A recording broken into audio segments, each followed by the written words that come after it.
One of the driving events at the DC-18 Auto Show was the Jaguar E-Pace Driver Experience. It's a road course set up to demonstrate the amazing all-wheel drive system of their new line of SUVs. This is that experience from the outside and the inside. Enjoy the ride. I did.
Alright guys, away we go here. Buckling up back there. Okay.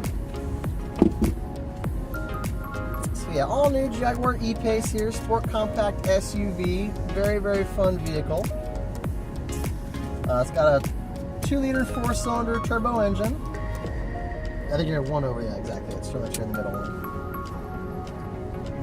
Yeah, 2-liter 4-cylinder turbo engine, 295 horsepower. So straight away we're going to kick that off with a little bit of speed through the tunnel here.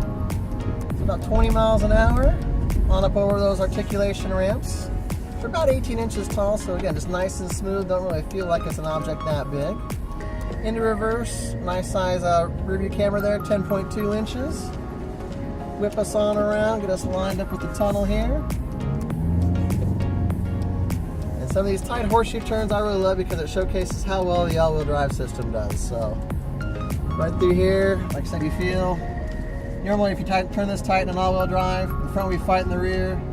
See right there, you feel that outer tire kind of help driving us on around. That's that torque vectoring differential, shoving some power to the outside wheel.